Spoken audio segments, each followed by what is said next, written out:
اس شخص کو اس سے حساب لینا چاہیے، اس سے پوچھنا چاہیے کہ کہاں ہے وہ تبدیلی، کہاں ہے وہ وعدے جو آپ نے کیے تھے. پوچھنا چاہیے اس سے کہ جو شخص کرپشن کے خلاف دن رات بات کرتا تھا تو اس کے بارے میں آج اتنے سارے کہانیاں کرپشن کے بارے میں نکل رہی ہیں.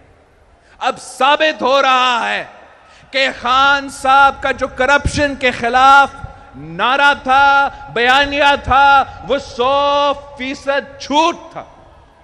اس کے اپنے، چاہے وہ ٹوچا خانہ کے بارے میں آپ نے سنا ہوگا کہ خان صاحب نے تو پورا ٹوچا خانہ خالی کر دیا. ٹوچا خانہ کیا ہے؟ ٹوچا خانہ میں جو دنیا بھر کے جو وزیر اعظم ہے، جو صدر ہے، وہ جب کسی اور ملک کا صدر کو، کسی اور ملک کا وزیر اعظم کو تحفہ دیتا ہے تو آپ اس تحفہ، وہ ذاتی تحفہ نہیں ہوتا ہے، اس کو وہ ٹوچا خانہ میں جمع کرتے ہیں. اور اگر گھر لینا چاہتے ہو، استعمال کرنا چاہتے ہو تو ٹوچا خانہ جمع کرنے کے بعد آپ پیسہ دے کے اس کو خرید سکتے ہو. یہ عمران خان صاحب نے کیا کیا؟ خان صاحب نے ٹوچا خانہ رکھنے میں جمع کرنے سے پہلے اپنا تحفے بیچنا شروع کر دیا.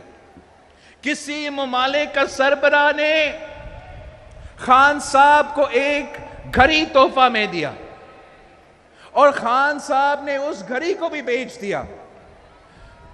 خان صاحب نے نہ صرف اس گھڑی کو بیچا مگر اسی ملک کا سربراہ نے جب اس کو پتا چلا کہ اس کا دیا ہوا تحفہ پاکستان کا وزیر اعظم نے ایسے بیچ دیا تو اس نے خود اس کو خرید دیا. تو یہ نہ صرف ہمارا ملک کا بیزتی تھا مگر آپ جو وزیر اعظم ہوتے ہو تو آپ اپنا ملک کی نمائندگی کرتے ہو، تو ہمارا ملک کا انسلٹ ہوا اور اس ملک کا انسلٹ ہوا. کرپشن کا درس دیتا تھا یہ آدمی. کہتا تھا کہ اس 30 سال سارے سیاستدان نے کرپشن کیا، خود حکومت میں آ کے پیسے بناتے ہیں، پتہ نہیں کیا کیا الزامات لگاتے ہیں.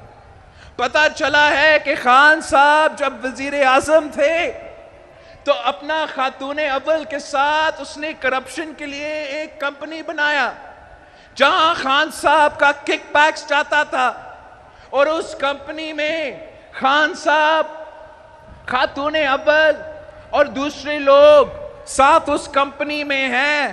اب ہم پوچھتے ہیں جو کرپشن پہ بات کرتا تھا کہ یہ کمپنی آپ کا فارمز میں ڈکلیئر کیوں نہیں ہوا؟ عدالتوں کے سامنے آپ کو جواب دینا پڑے گا، نیب کا سامنے آپ کو جواب دینا پڑے گا کہ ٹوچا خانہ کا تحفے کے کیا ہوئے.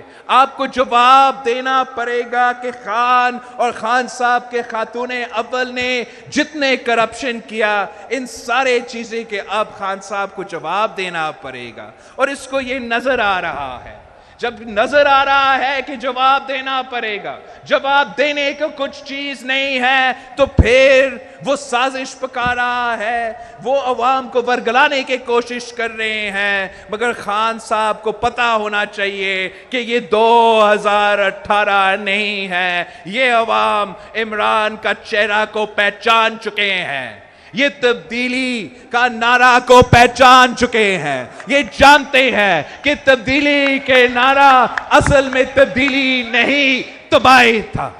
تبدیلی نہیں، تباہی تھا. یہ نیا پاکستان بناتے بناتے مہنگا پاکستان کھڑا کر دیا.